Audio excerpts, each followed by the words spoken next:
حضرت امام شافعی رحمۃ اللہ علیہ فرماتے ہیں، یہ تمہارا جو نفس ہے، تم اگر اسے خیر میں مصروف نہیں کر لیتے تو یہ تمہیں شر میں مصروف کر لے گا۔ حضرت امام شافعی رحمۃ اللہ علیہ سے پوچھا گیا کہ آپ نے اللہ کو کیسے پہچانا؟ جواب ملا، شہتوت کے پتوں سے۔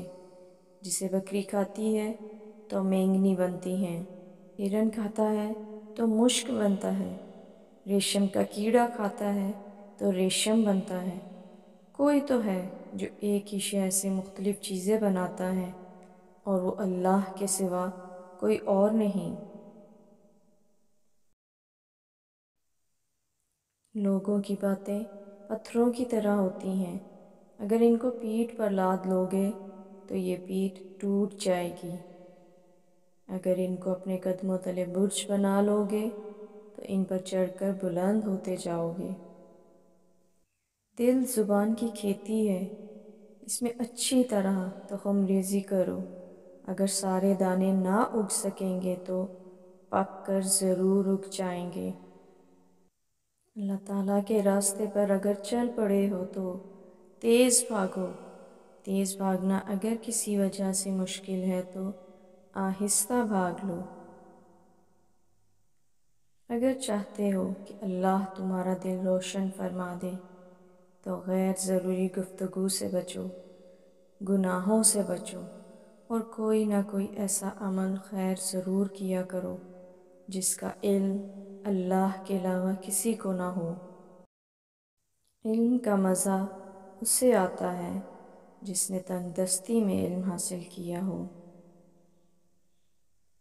جو غصہ کی بات پر غصہ نہ کرے وہ گدھا ہے، اور جو منانے پر بھی نہ مانے وہ شیطان ہے۔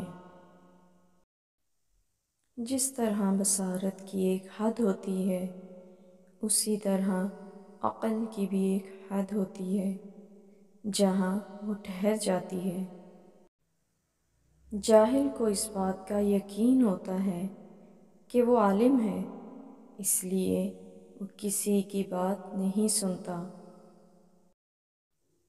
4 چیزیں بدن میں قوت پیدا کرتی ہیں۔ نمبر 1 گوشت کھانا، نمبر 2 خوشبو سونگھنا، نمبر 3 کثرت سے غسل کرنا، نمبر 4 سوتی کپڑا پہننا۔ 4 چیزیں نظر کو تیز کرتی ہیں: خانہ کعبہ کے سامنے بیٹھنا، سوتے وقت سرما لگانا، سبزہ زار کی طرف دیکھنا، اور صاف جگہ پر بیٹھنا۔ 4 چیزیں عقل کو بڑھاتی ہیں: فضول کلام سے پرہیز، دانت صاف کرنا، صالحین کی مجلس میں بیٹھنا، اور علماء کرام کی صحبت اختیار کرنا۔ 4 چیزیں رزق کو بڑھاتی ہیں: تہجد کی نماز پڑھنا، کثرت سے استغفار کرنا، کثرت سے صدقہ کرنا، اور کثرت سے ذکر کرنا۔